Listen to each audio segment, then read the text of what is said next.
Well, I appreciate everybody joining us on this Friday, joining us for our penultimate UFP Roundtable for the 2022 session. Really excited to see everybody here. I'm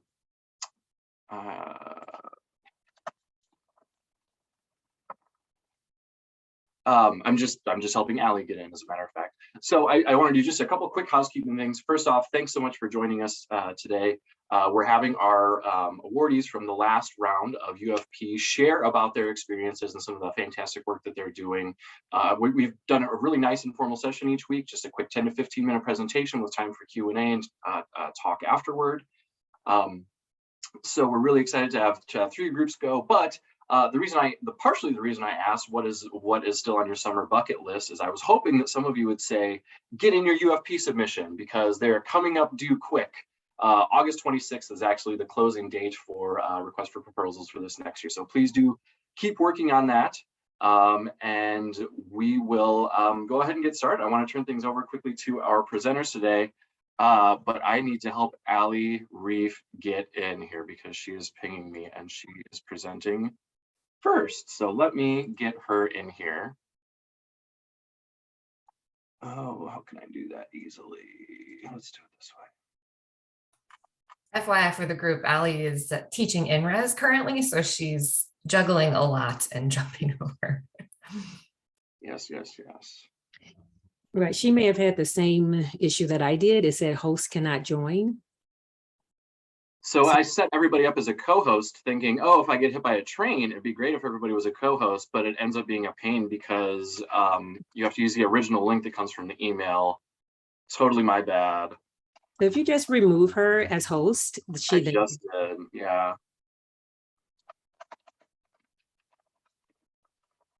Apologies about that, everyone. That is something I'll make sure that we fix before our next session. But what I can do is I can actually start, we can let Jen Zaur go first because she was going to go second. I know Allie is a part of that group, but by the time she gets in here, I'm fully confident she is on her way. We can let Jen's group go first. So let's turn things over to Jen to talk about, it is the role scaffolding plays in student success and faculty satisfaction. We can do that. Funny enough, Allie's supposed to go first in our presentation too, but that's okay. Amy and I will punt for Allie and we will take it. Yes, we will take it over from here. So thank you guys for being here to just listen briefly to the UFP research project that I did alongside Amy Johnson and Allie Rief, looking at how we could incorporate scaffolding into our courses in order to support success, student success and faculty satisfaction. So real quick, just to build some background for anybody who might not be super familiar with the terms of scaffolding. Jen, scaffolding, I'm here. It's you, Allie, you're up. All right, I'm sorry, you guys. It's been a crazy day. I started meetings at 7 a.m. my time. So yes, we did start with scaffolding. So two of the techniques that we rely heavily upon for the redevelopment of ECD 315 were scaffolding and metacognition. And I'm sure as many of you know, the term scaffolding comes from Vygotsky's zone of proximal development, which is the distance between the actual development levels as determined by independent problem solving and the level of potential development as determined through problem solving under adult guidance or in collaboration with more capable peers. So obviously Vygotsky was studying this in the context of children, but it can be applied to people of any age, and the elements that you put in place to support the learner within the zone of proximal development are considered scaffolds for learning. So you are supporting the learner until they are basically ready to stand on their own. We also looked at metacognition within our course redesign. And when we tap into cognition, we are asking what we need to learn. And with metacognition, it's how we go about learning what we need to learn. How can we go about maximizing what we are learning? And as online educators, this is often a very hard task, as it's very difficult to see and hear this part of the list both remotely and asynchronously. the original course design, we asked our students on their learning and improve it by taking instructor feedback into account and making adjustments to their work that would then become part of the final project. However, we kept seeing the same mistakes that were originally made being made in the final project, which I'm sure you've never have had happen in your courses either. We had to improve the students' ability to reflect on their learning, identify their mistakes, and adjust their work. We did this by providing more scaffolding, breaking the work into smaller pieces, and decreasing the number of tasks so instructors could provide more detailed feedback and students could be given more time to reflect on that feedback. We'll circle back to what that actually looked like within the course, but next Amy will be talking about how we use collaboration in the course design process. Thanks, Allie. So associate faculty is a huge part of our university and our program. And before we ask them for their feedback, we form relationships with them. So each week I'll send out a highlight, a specific highlight on each associate faculty, and it's been going 1.5 years now. So we've gotten through quite a bit of associate faculty. We form relationships with them, and I like to make friends. And so I've made friends. And for instance, I received an email a few weeks ago, and it said, urgent, please read immediately. And I thought, oh no, I'll need to take care of something quickly. And she said, remember Survivor's on tonight, it's premiering. And we discuss our Survivor every Thursday morning. So I knew that I needed to watch it because there would be a discussion in the morning. So that's just kind of an example of the relationships that I build with them. So when we ask them questions, we receive honest feedback. They're not afraid to tell me the truth because there's no power discrepancy there. We're just friends and peers. So for this course, when we wanted to redesign it, we asked these specific questions. What do you enjoy about teaching the current version of the course? Where do you see your students being successful? Where do they struggle? Are there concepts that you don't think need to be covered? Are there concepts that aren't there that should be in there? And do you have any other general feedback to share? And overall, the associate faculty reported that creating the lesson plans and the thematic unit was a crucial part of the course, but unless the student already has an understanding of how to write lesson plans, they really struggle with it. They struggle specifically with coming up with a theme, writing measurable objective, identifying and labeling standards, differentiation, and aligning assessments. So pretty much every single part of the lesson plan. So in this redesign, we kept the items that the associate faculty spoke highly of, the lesson planning practice, and certain content. And then we focused on changing things that they reported as difficult for the students. And like I said, our students have difficulty with the lesson planning. This was something we kept at the forefront when redesigning the course. So in the course, there is a lesson planning handbook. It's 28 pages, it's detailed, it's amazing. And it breaks down each part and purpose of the lesson plan. Then there are shorter directions provided, like in the picture in the middle. And then there's a lesson plan template for the students. That was all in the old course already, but even with these resources, students were having difficulty.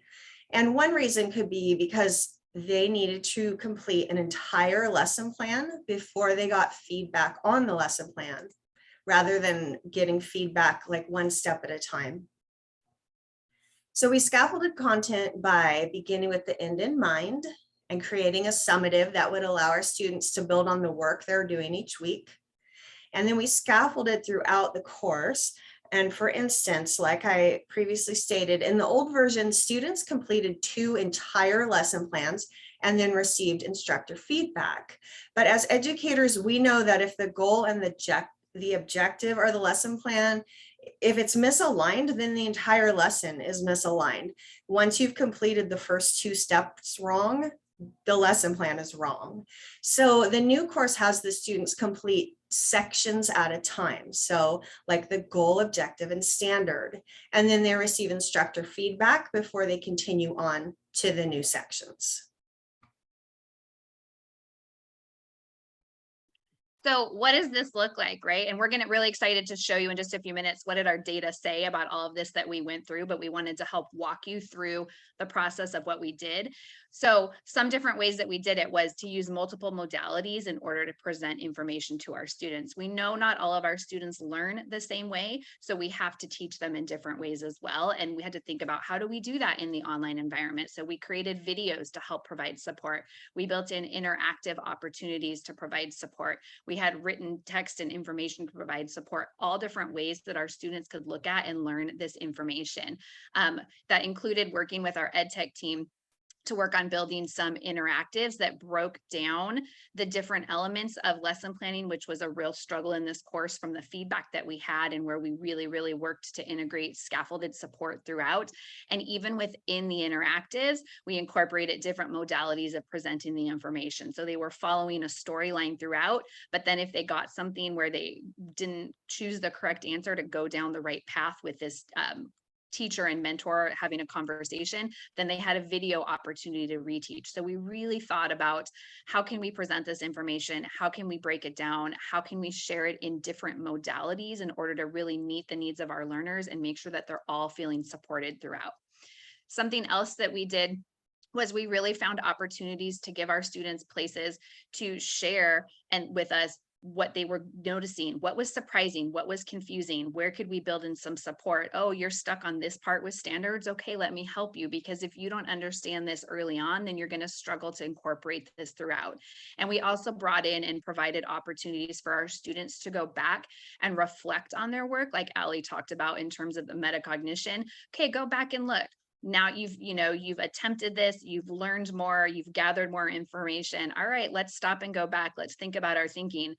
Does your assignment align? If it does, tell me how you know. If it doesn't, show me why it's not, and helping them to reflect and revise with that support along the way.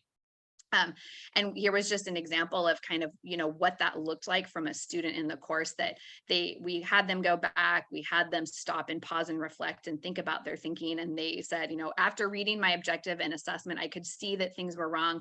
I changed it from my professor's suggestion. I removed some of the details. And so you could see that they were actually using those opportunities that we built in to provide feedback and scaffold for them in their work, and it was actually informing and making decisions about how they were learning, what their knowledge was, and what their takeaways were.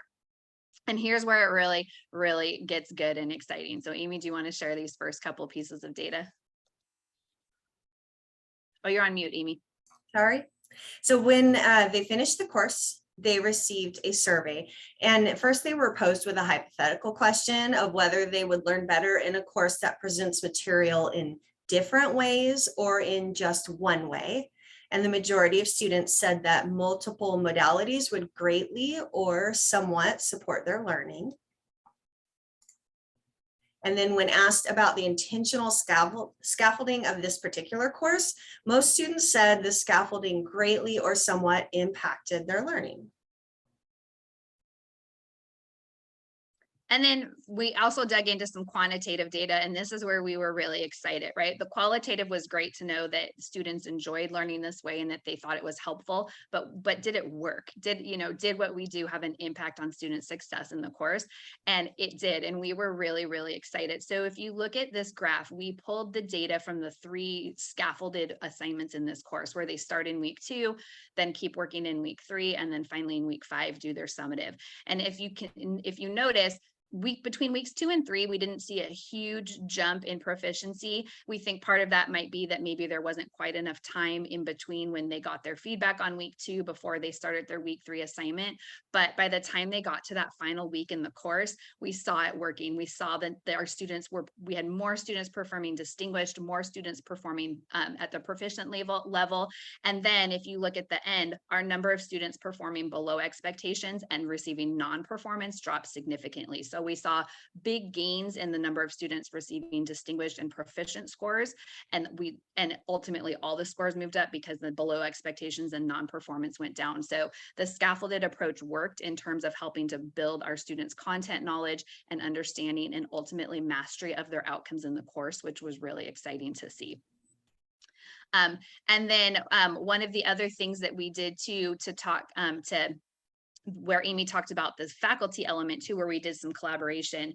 We also asked our associate faculty who taught this course, was it helpful that all this guided practice and reteaching and scaffolding was built in there? Did it help you as an educator when you were teaching the course to have it structured this way? And you can see that out of all the associate faculty who taught this new version, that they either were highly satisfied or satisfied with bringing these elements in. So they found it beneficial as the instructors of the course as well to have the opportunities to provide all of that scaffolding.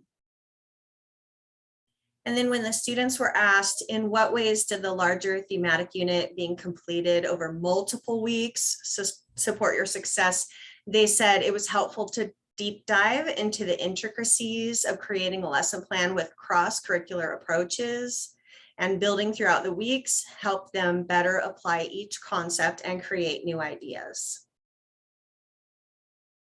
So with that, we have just a couple minutes in case you have any questions about anything that we did. We're excited to continue to follow the data in this course. And then we are starting to apply some of the strategies we've used here in future course redesigns now that we have the evidence that it is working to do it this way and help our students with mastery, and that our instructors are also appreciative of having the opportunity to really build that scaffolding for their students.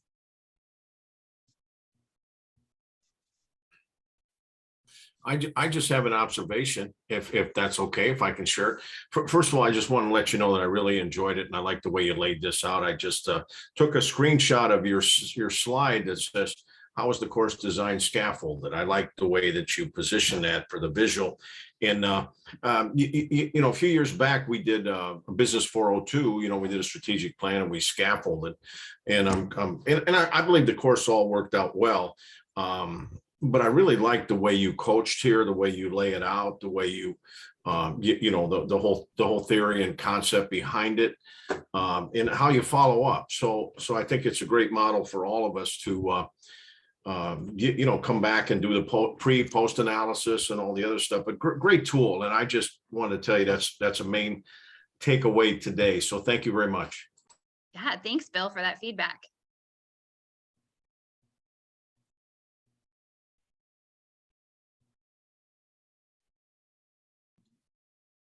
Others, feel free to unmute or post in the chat.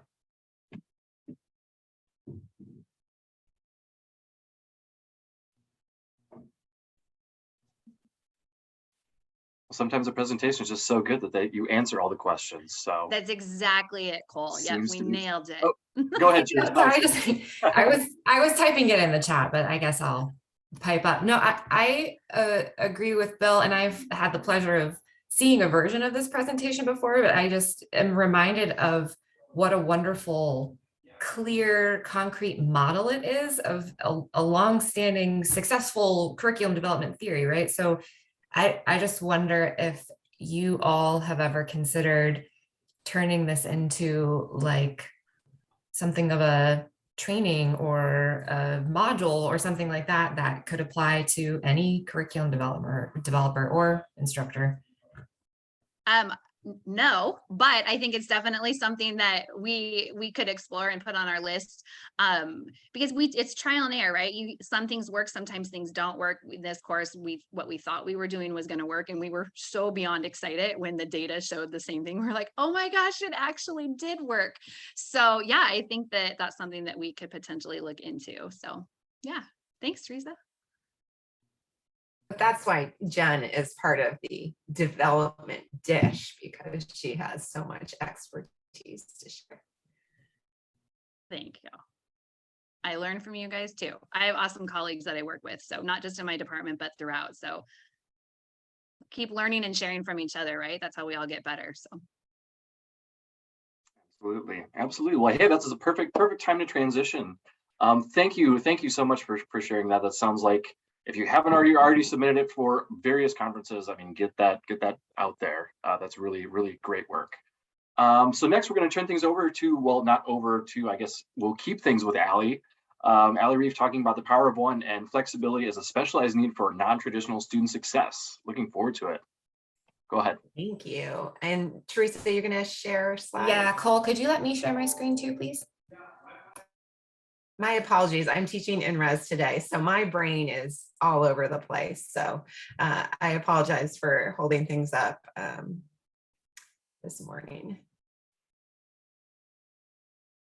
Teresa, you're set. And I removed the co-host for next week, so the last one will be. Sorry, Cole.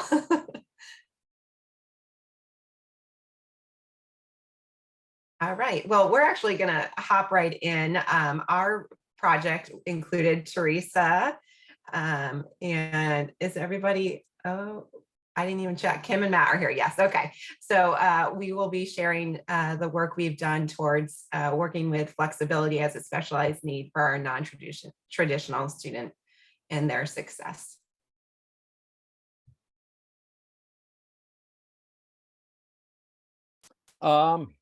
My name is Matt Phillips. I work in student affairs. For those who don't know me, I think everybody probably does. I'm not going to restate our mission here, but it does align quite well with our research project. The one thing I want to point out is where we say makes quality education accessible to adult learners. I think I'd encourage all of us at UAGC to continue to think about what access and accessibility means and how it manifests in our work and subsequently in the lives of our students. And I think Teresa is going to jump in next. Yes, thank you for teeing that up. So our group started out with this big main query, which was, what does access actually mean? I think normally we think of a high level of, can students equitably enroll in higher education? And that's a big, obvious issue that is part of higher ed discourse. But what we were more concerned about was continued access to learning opportunities. So getting in is the first hurdle, but then what impacts whether or not a student can stay? And, in that context of access, when we think of policies that could impact equity and access, we usually think of big picture institutional administrative things. Enrollment policies, satisfactory academic progress, financial aid related things, transcripts, etc.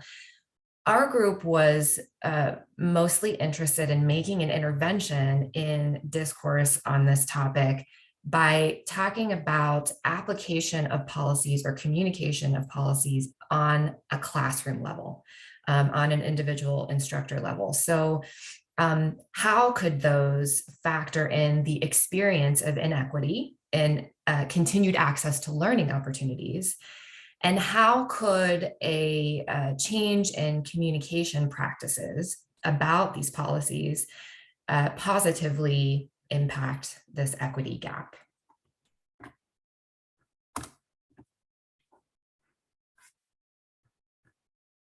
Oh, you're muted, Allie. Of course I am. A main focus of our work has been bringing together some existent data and knowledge that is available, but not always considered together or viewed under the same lens. Part of why this is possible was that we are a group of people who are coming together from diverse units within the university. Speaking for myself, I learned so much from the knowledge shared by Kim and Matt, who have very different touch points with our students than Teresa and I have within our faculty side of things. We know what our students share with us, but there's so much more about our students holistically that does not come about when you're looking at a group of 35 students 10 times a year. It was the breaking down of silos that led us to be able to piece together data and student information and view it from different lenses and apply it to different venues. We utilize learning theories and research-based methods to draw a connection between what we saw with our students specifically and what was researched about other students. There's a ton of research about retention models and retention in general within traditional universities. But as you all know, we are very far from traditional. And Teresa will be sharing some of the theories that we used within our dig within research. She'll share that with us next. And then our work has contributed to numerous efforts across the university seeking to produce at scale what we have found from the data and knowledge we have about our students. So the literature review we conducted was the research underpinnings within the Culture of Care training course that was rolled out recently. We've also been involved in the course requirements work group, the incomplete process work group, and the Power of One steering committee. There we go. So yes, Ali mentioned that a foundation of our research was getting a grasp of existing retention models that, you know, institutions across the board, not just traditional institutions, use as a basis for student support. So everybody, I'm sure, is very familiar with Tinto or even Bean and Metzner's models. Again, we were interested in understanding where we stand among these models and identifying a place where we could intervene in the conversation, specifically in the context of our non-traditional students' experience. So here are some things we discovered or connections we made. You have Tinto's student integration model, which argues that the more central a student's membership in the mainstream of the institution is, the more likely, and this part is critical, the more likely, all other things being equal, the student is to persist. So if we look at Rovi's model, we can identify some of those aspects that are what we could consider the mainstream of the institution, or things that would support a student's integration with the mainstream of the institution. And these are things like clarity and consistency in messaging about policies, programs, et cetera, opportunities for social integration, and student support services like having a bookstore, having a clearly accessible financial advising, library services, et cetera. But I want to go back to this middle part of Tinto's assertion that being central to the membership positively affects persistence, all other things being equal. This is sort of the problem that we're trying to parse out, because we know that among our adult students, really all other things cannot be equal. Bean and Metzner's work sort of informs what that means. They observe that adult students have more limited interaction with more limited social interaction and interaction with resources within the institution.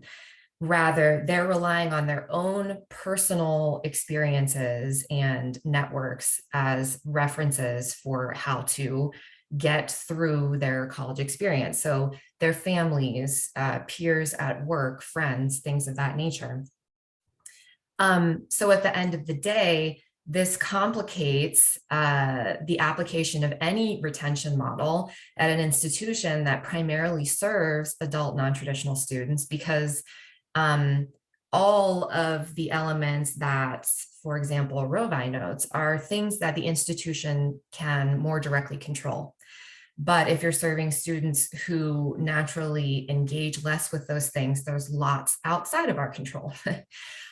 So I'm going to turn it over to Matt and Kim to give a better idea of what those types of things that are outside of the institution's direct control are. And then we're going to bring it back with some ideas from the group about possible productive interventions from the institution that could mitigate those factors. Thanks, Teresa. I appreciate it. Yeah, so let's dive in and be a little bit more specific, well, a lot more specific here, so we can look at, I guess, the gap between these conceptual models and our student demographics. Let's talk a little bit about non-college life events. Cox, Reason, Nix, and Gilman in their study detail various aspects of NCLEs, okay?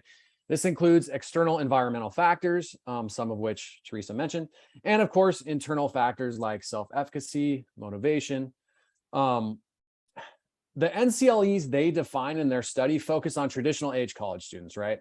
So typically they have familial, cultural, financial support. In their study, the most significant NCLA impacting the students they studied was students whose parents were separating or experiencing financial trouble, not the students themselves, but the parents of the students. So I don't know about you all, but I have actually been in coaching calls with students who are going through a divorce, for instance, or are, trying to seek unemployment funding, etc. So that's the difference. What do some NCLEs look like for our UAGC students? Again, some of the numbers from the student care team and the student advocate helpline. That's a team run by Matt Galloway, who many of you know. I'm not going to go into how they do their work because that would be a waste of time here. But the number one helpline referral reason from 2021, homelessness, financial hardship. So 650 direct referrals for this specific challenge in our students' lives. Number two, grief and or loss, 211, again, direct referrals to the helpline. And then 85 times victim of violence. So that gives you an idea of some of the non-college life events our students are facing. Do these represent the full scope of what's happening with our student body? No, it doesn't, right? These are just referrals. So second here on the right side of the screen, you'll see disbursement data from our higher education emergency relief funding, otherwise known as HERF. Many folks here know about that, but I just want to say it provided funds to institutions for emergency grants to students whose lives were disrupted by the COVID-19 pandemic. At UAGC, we distributed more than $1.5 million in HERF funding to our students. That's a lot of money. I don't think I'd be remiss in saying that Matt told me that doesn't even meet the need nearly. You can see the rankings for the top 5 reasons. Top, housing, again, that refers back to the helpline referrals, so it makes sense that those mirror each other. Second, food and nutrition, so food insecurity. In the latest Turn the Tide session I was in, we talked a lot about food insecurity. It is very important for our student body because a lot of them face this challenge. What else do I want to say? I want to let Kim talk, but I pulled some notes from Matt's team, and these are anonymized and they're way stripped down, but some examples of these exact student situations. So student had difficulty keeping up with rent and utilities and basic needs for self and child. Father's medical costs now overdue. So this is a student who's a caregiver for an older parent. And then student lost job, evicted due to COVID-19. Funds needed for housing and food. Another note, student got behind on rent due to reduced hours in response to COVID-19. So that could be retail hours. That could be, someone working in the service industry. And those are examples. I hope that makes sense to everybody. And I'm going to pass it along to Kim, who will give you some additional insight. Thank you, Matt. So with non-college life events in mind, we also looked at UAGC student population from both a graduate and undergraduate perspective and kind of dove in on a little bit of a deeper level. These are self-reported by students, except for the funding side of things. And this slide actually showcases data that was from April. So it might be a little bit different today, given that the data itself is dynamic. On the left-hand side, you can see the breakdown of ethnicity, with 58.4% of our student population identifying as non-white, including Black, African-American, Hispanics, Asian, etc. On the right, you can see the average age of our students are 35.2, and 75.6% of our students are employed full-time. So we have students who are working adults. If you look down towards the bottom left, 55.7% of our students have one or more dependents. So we have working parents as our students. And students who receive Pell Grants typically demonstrate exceptional financial need. These are our low income, low wealth students. I know there's more to it than that, but What this data has basically told our group is that we have adult learners who are balancing so many things: work, family, finances, military deployment, education, among so many other things. The chances that our students are experiencing non-college life events is extremely high.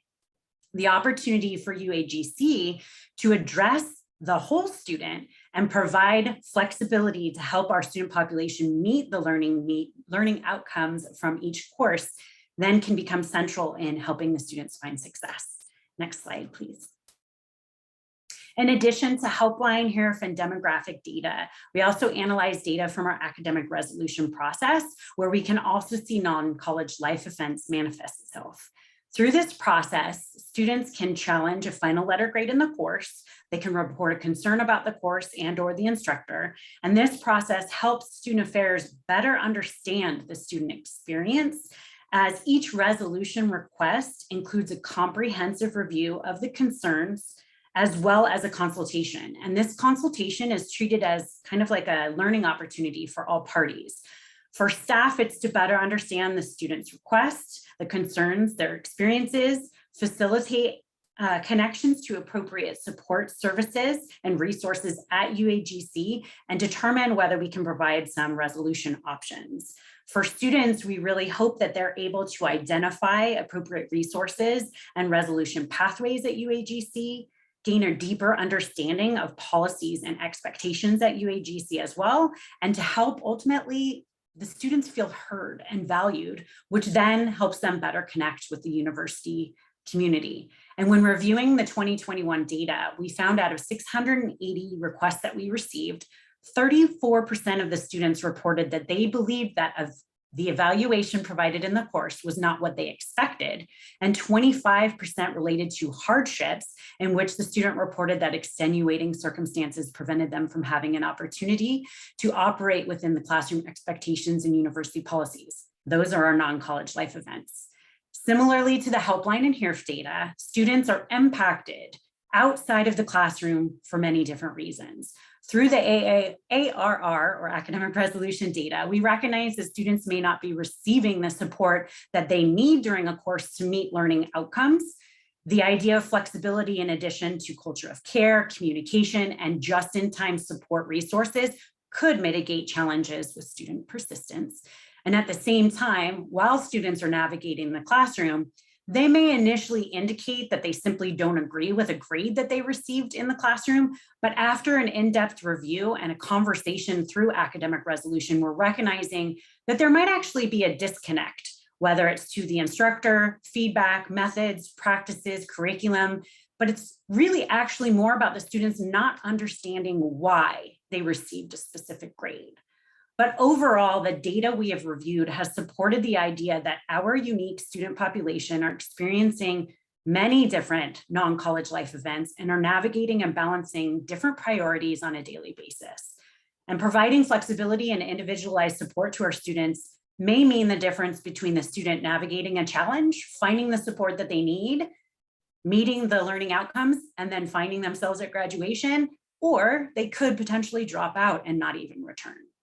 So I'm going to hand it over to Allie to wrap us all up. Thanks, Kim.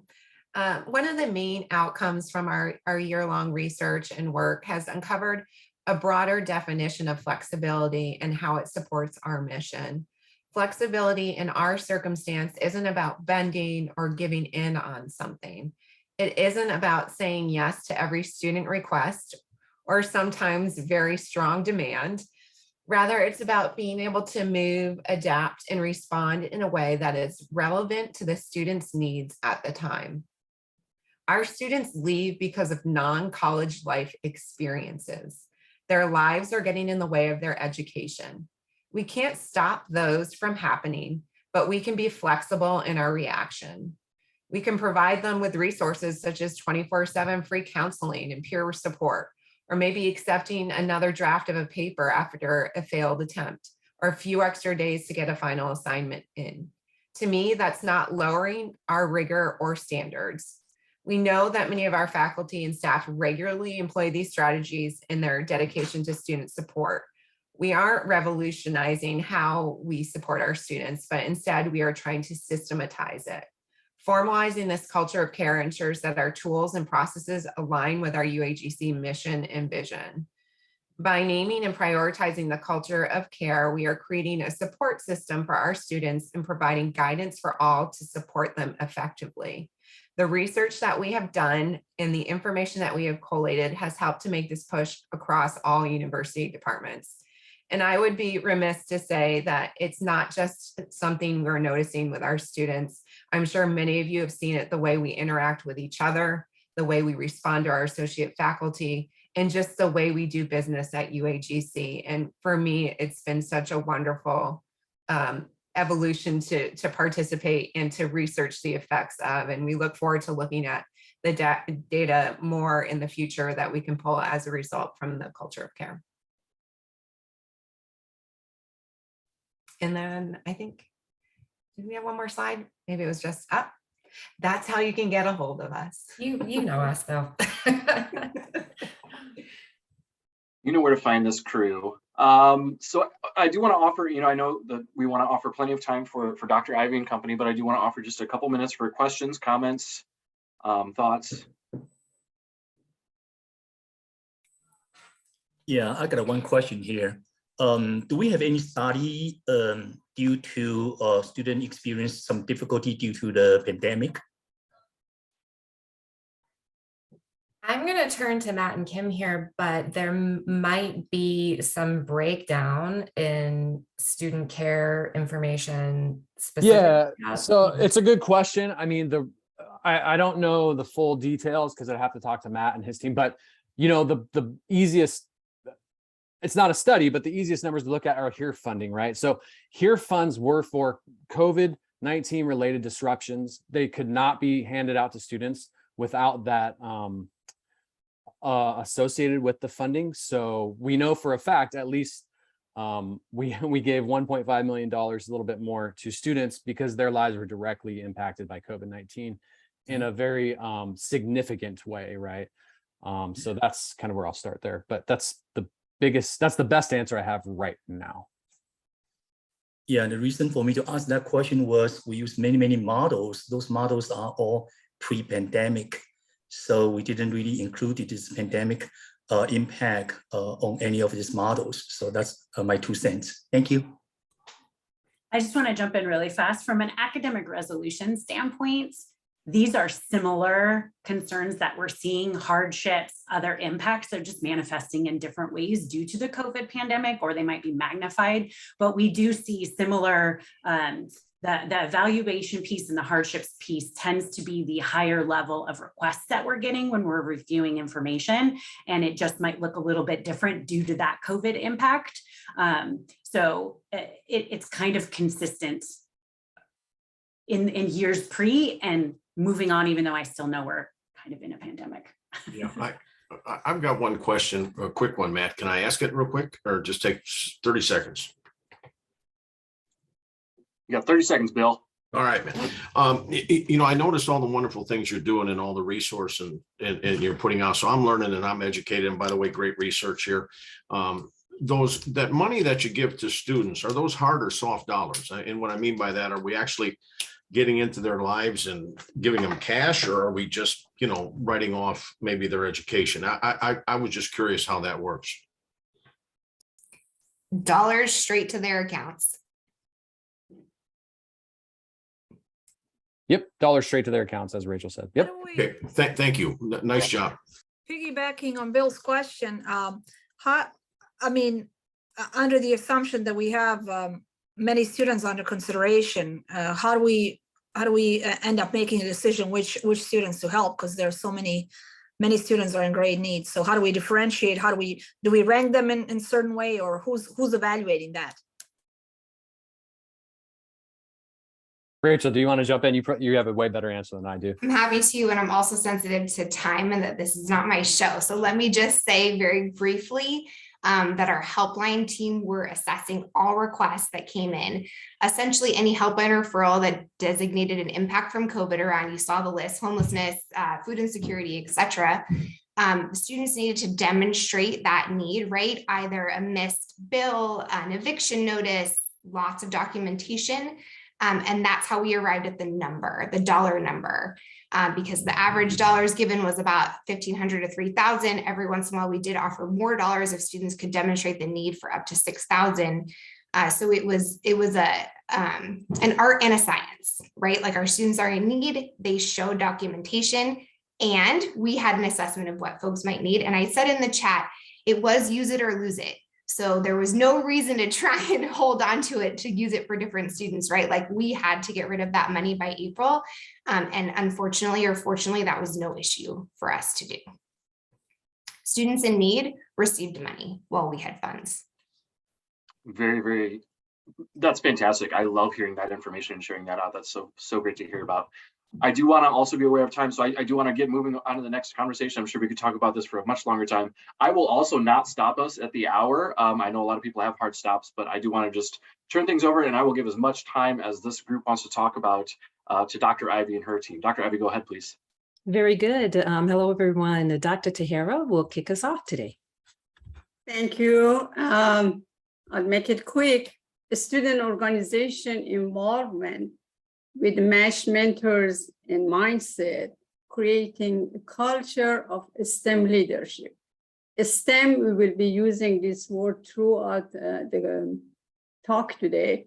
It stands for science, technology, engineering, and mathematics.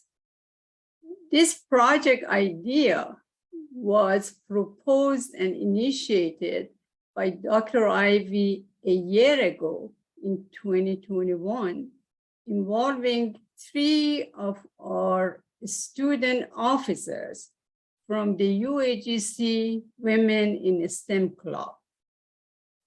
Initially, the project started with 3 objectives. I summarize them here. Identifying the student needs beyond the classroom learning, importance of matched mentorship, and the need for professional instructor mentoring program. Next slide, please. The objectives have now moved on with our previous slide. Let me go over the new objectives, please. Previous, okay, thank you. The UFP grant extended our objectives, initial objectives that started with Dr. Ivy. With the UFP grant, we started developing better understanding of tech studies students. I'm summarizing again, with a focus on underrepresented students. The second one, impact of students' exposure and involvement in student organizations having STEM mentors that are industry matched, and how it improves students' belonging, connecting, and career success. The third objective, culture of care's needs for technology student. Fourth one, need for students' support areas to improve retention and persistence for technology students. Then the fifth one, to extend this research to UAGC on expanded mentoring, industry collaboration, and augmented learning offerings for the entire university. Now I'll go to next slide. The tech studies have been providing world-class degree programs for our students. Like on specialized knowledge, we offer degree programs in software technology, cyber and data security, business information systems, information technology, and many more areas. Like on increased earning potential, the Bureau of Labor Statistics in April of this year the data shows that STEM employees have potential of earning approximately 2.5 times more than non-STEM employees. The reason? There is shortage of qualified workers. And then on the next, we prepare our students for lifetime learners. We all know technology changes all the time, so they have to learn how to learn and advance continuously. And then this project that we are working on will also enhance professional network for our students and helps them with their future. Next slide, please. Now, in this slide, I share the STEM skills for undergraduate students are pivotal to US economy. I share with you the statistics and data to support this claim.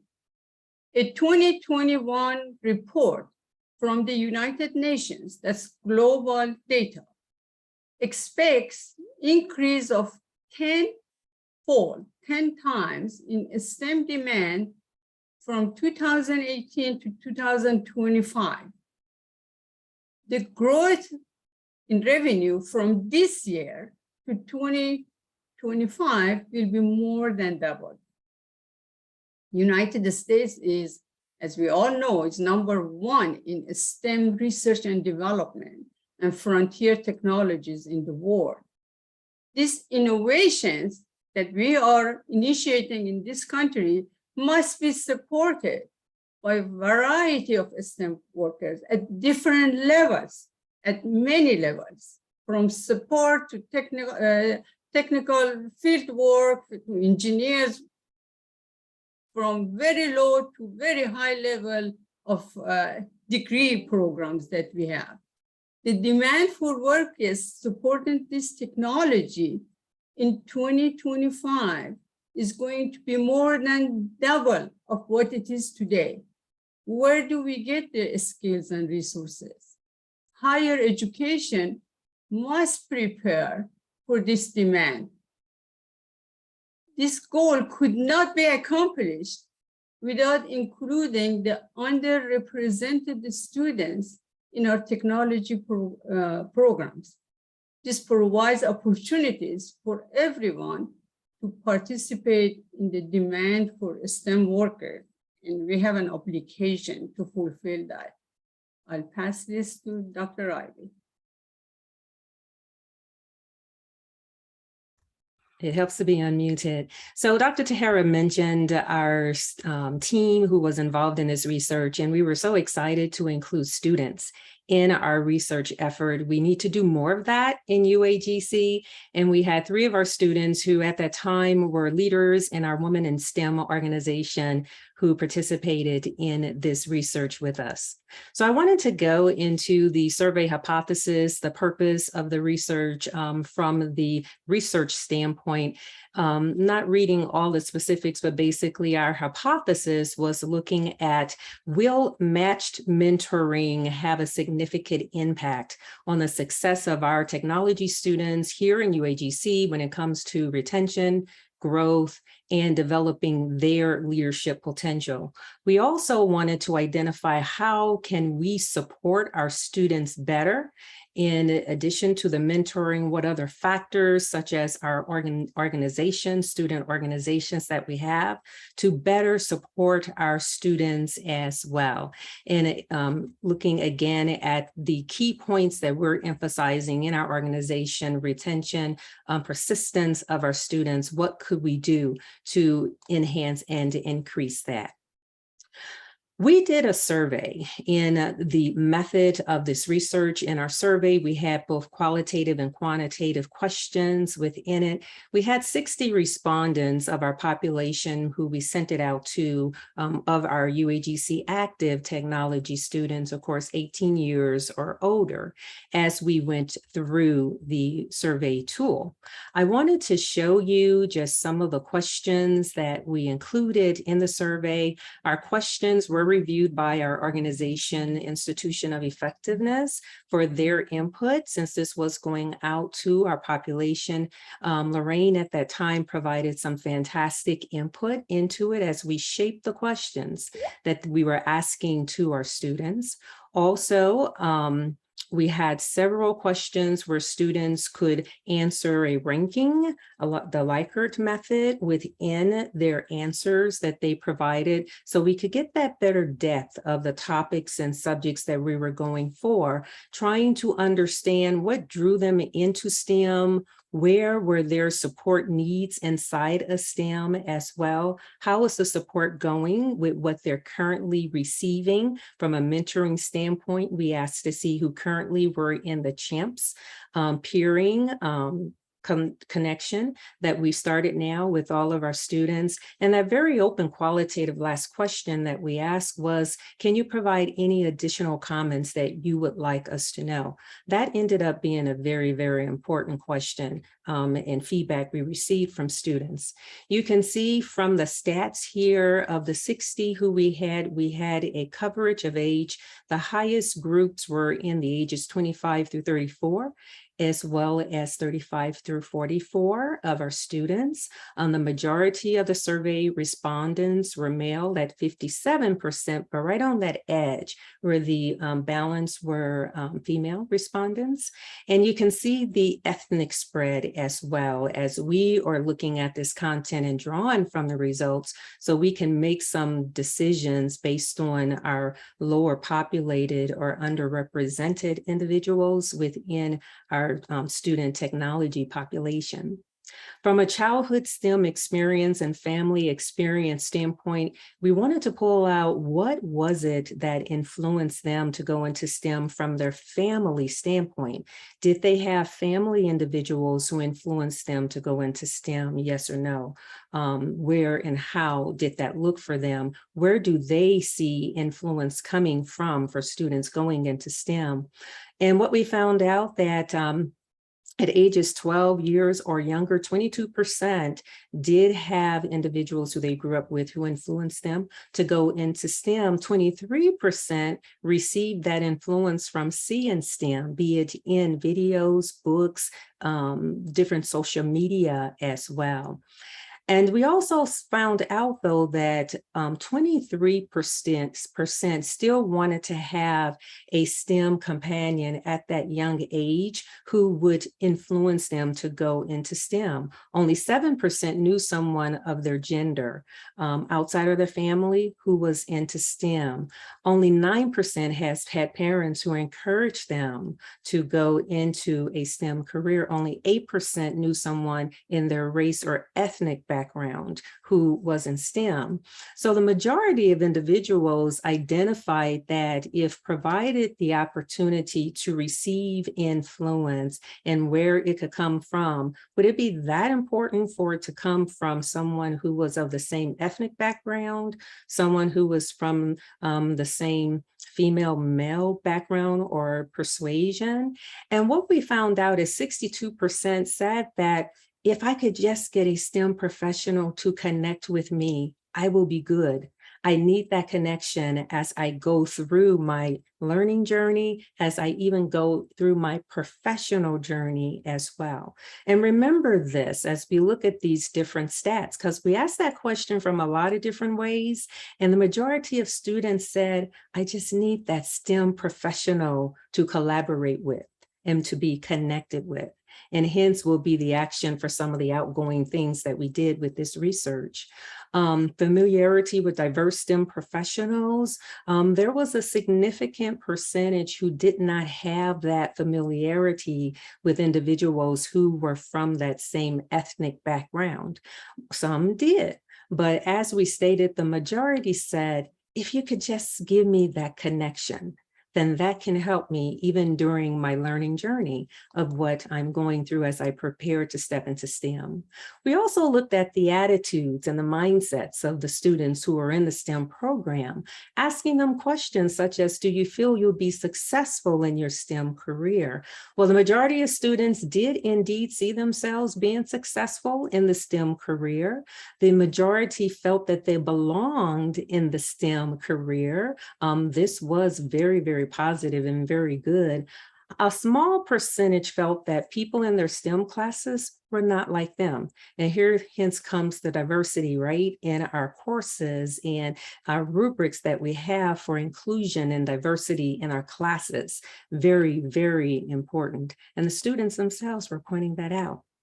One of the key things that we gathered from this survey tool was, what are students saying they would like more of to be successful? As I mentioned before, true majority, hands down, wanted that alignment with industry mentors within the technology industry. They wanted collaborations with STEM professionals. They wanted more involvement in student organizations aligned with their leadership and STEM technology directions for their growth. The availability for internship opportunities was a true request of students. More hands-on labs. This is something that our technology studies programs already have implemented, and we're looking at implementing more, and access to job opportunities for sure. So as we looked at these opportunities of what our students were looking for, as a team, we put our heads together as part of this research to say, if several of our students are looking for mentoring, relationships, collaborations with individuals in the technical industry, support on job opportunities, and as they prepare for their career professionals, we wanted to give that to them as part of the study. And this is what we did. And so we actually identified a small pilot that included students to take them through the mentoring process. So I'm passing this over now to Ms. Elisa, who will step us through that mentoring process. Lisa. Thank you, Dr. Ivy. Hello, everyone. I am Lisa Sims, lead faculty for the web and mobile app emphasis, as well as the lead faculty for the Women in STEM Club. And so I'm going to briefly talk with you about the heart of our research. As you see here, we started in February and we defined our population of technology students, and we devised a plan as to how we were going to make this mentoring available to the students that wanted to have that mentor relationship. And so once we identified that particular population, then from March to June, we went ahead and executed and we started having our sessions. And so next slide, please. And so as you can see, we matched 80 students from our technology program, and we also had 14 technology SME mentors. I was one of those mentors. Dr. Tahira was one of those mentors. Dr. Ivy and other technology studies faculty were a part of that as well. And we had students and alumni from Forbes. And so as you see from the milestones represented here, a good portion of our students were in the first year, which really makes sense because, as we have seen, our students are working full time. Now, they're working full time, but that does not mean they are working in STEM fields. Many of them may be going back to school to transition into a STEM field, or some may be working already in a STEM field, but a lack of degree is holding them back from advancement. So that can be a number of things. But also, you see, we have the fourth year and beyond, and that also makes sense as well, because by now you are in the process of graduating and you need some leadership and some guidance in terms of careers. You know about STEM, you've taken classes, but you may still be unsure as to what path you want to go down. And so this information kind of gives us a better idea of where our students were coming from in terms of our mentoring program. Next slide, please. And so with our processes, we know that our students are busy and we did not want to add any extra work to their already heavy workload. And we took that into consideration when we were coming up with our processes. And so what our process consisted of was emailing out an introduction to the students about the mentor program, and mentors also emailed potential mentees to introduce themselves and schedule an initial meeting as well. And then once that meeting happened between the mentor and the mentees, then goals were identified. It was not just, okay, we're going to mentor, we have to have something to measure. And those goals were a part of the mentoring. And then also you can't accomplish something if you're not doing it consistently. Now, we did have mentees that maybe only had one session, but a lot of us had mentees that we saw on a consistent weekly basis. I know with my two mentees, we met weekly and we worked on goals and we tracked the progression of those goals to make sure that, hey, the information that they needed to make sure that they were getting that so that they could accomplish their goals. And in terms of technology, we looked at several different technologies from different colleges and other proprietary software, but as the features increased, so did the price. And so based on the small number of students that we had, we decided that we could handle it with the technology, the existing technology that we already currently had. So, but as the mentoring program scales to an increased number, of course, we would have to look into a mentoring software that can help automate this process and also to help match mentors and mentees more efficiently. And so we also didn't want technology to be a hindrance because there's always going to be a learning curve when you are dealing with any type of new software, and that can put mentees off, and we didn't want that as well. So what we ended up doing is using what we had, and we met the students where they were. And so we utilized Zoom and we utilized email, text messages. Some of us even use social media. We met the students where they were so that they would not feel like they were excluded. So I am going to turn it over to Dr. Ivy to tell us about the conclusions and recommendations. You're on mute, Dr. Ivy. Okay, thank you, Lisa. So very quickly to go through conclusions, I did just wanted to add in the excitement level of the students who participated in the mentoring process. The Matched Mind mentoring process was off the hook. These students would call if they hadn't been matched with a mentor yet and say, Dr. Ivy, I want to be sure I'm not missing out. I need to be connected with a mentor. And just to tell you about the connections, I can't mention enough the connections of students and faculty and how it took us even to that next level of collaborating with our students as they're stepping through their career and learning journey. Several of us are still extending the mentoring sessions for those who are part of the first phase of this mentoring. We are going to start up the second phase in September. And the reason it's still going is because there's benefit that has been had. So a couple of conclusions. We definitely added to the research area. There was not much research out there pertaining to instituting Matched Mind mentoring in the technology arena for students who are learning and preparing to step into that career. Part of adding to the knowledge has been presenting at different conferences. We even presented at our TLC last year. We'll do it again for an update this year. And we have another conference in the National Organization of Student Success that we are signed up to present in during March of next year. The participants in this mentoring process were balanced with someone from the technical industry, the STEM industry, that did measures, where as we started off, we thought students would be most interested, or at least I did, thought students would need more help in getting through their courses, maneuvering inside of the UAGC process. That wasn't it. Well, we found out where our students really needed us as STEM individuals who have excelled in industry was helping them as they were preparing to step into the STEM industry, advance in the STEM industry, even getting down to working out details of, as I prepare for my interview, I have an interview going up. Can you sort of work with me as I look for these different types of positions that I'm looking at? What's the difference between this position or the next in the STEM environment? We had those exchanges with all of our students, really emphasizing that importance of having the matched mind collaborations and connections. Underrepresented individuals within STEM, as I pulled the stats of the 80 students who signed up for this, 57% were female who signed up.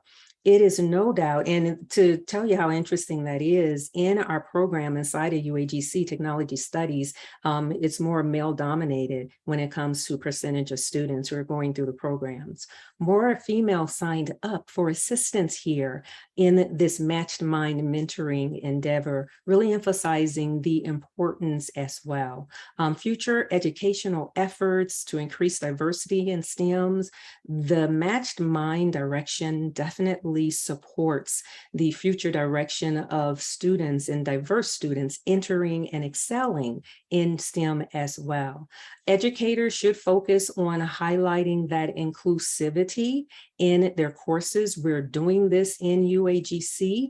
STEM courses definitely have to continue to do this because in industry, it is very diverse when it comes to those who are excelling in STEM careers. However, we still have to influence our students from diverse backgrounds to step into STEM. This is where the matched mind mentoring comes in. Definitely supporting our UAGC culture of care. We learned a lot. On that previous slide, our students told us where we need increased support to help them. And then finally, the matched mind mentoring, as we focus this research on STEM, we are recommending for this to be repeated across UAGC in the other programs. And yes, this is in addition to our CHAMPS mentoring of what we have. Our students are trying to prepare to step into and excel in their career paths across the areas that they're studying for in UAGC. We really are recommending all programs to take out that time and to consider, we'll share how we did it, what worked well, what we're going to change in our next phase so that you can step into the matched mind mentoring direction as well for your students. And so we want to pause there and just ask, are there any questions?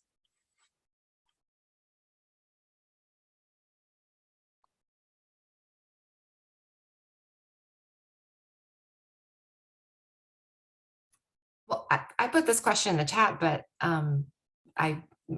if it would be worthwhile for more discussion, Lisa and Tahara already answered, but it just stuck with me, your point that a certain number of students who participated in the program had said, I don't feel like other students in STEM classes look like me. And so I was curious where students who participated in the program were in their life cycle, because as a tool for building sense of belonging, I mean, this seems like a wonderful tool for building sense of belonging or just mitigating that feeling that I don't fit in. So that was the discussion in the chat, but thank you. This is great. Yes, yeah, and it is true. Let's see, Tahara, Lisa, you guys responded. Did you want to respond as well? I'll go ahead. I had two that were African-American women, and it used to be African-American women in the technology field. We were rare, especially in software development, where my background is. And so I was able to share my experience with my mentees who are, one was cybersecurity, the other was information system. And, they shared that it helped them a great deal to be able to see someone that looked like them, that could tell them the things that they were going to encounter once they got into their field. They're working, but they're not working in their STEM field. And so I was able to relate to them and just, you know, we bonded over that, because I wish I had had that at the beginning of my STEM journey instead of having to figure it out along the way. I would like to jump in as well and just say the technology industry is still male dominated. And for females who advance in the technology industry, you look to your left, you look to your right, you see other females, but far stretched out. And so very common, you are leading organizations, individuals in your organizations who are male, individuals in your organizations here in the US who are not from the US originally as well. Very, very diverse. Now, our UAGC courses, very male dominated, Caucasian majority. And so this is where students are saying, those who are coming from diverse backgrounds, as I look around at my students in my courses, I'm not seeing that diversity blend. That's where that's coming from. And so what is that saying in our recruiting?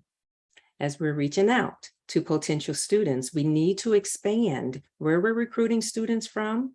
We need to make an intentional direction to go after certain communities of students to bring them in as well, to help populate that diversity within our programs. The other thing I was going to say with that, with the diversity, one of the things that we're doing as faculty in our tech programs is making sure, of course, with our diversity and inclusion rubrics, making sure we are presenting diversity in our material, curriculum as well.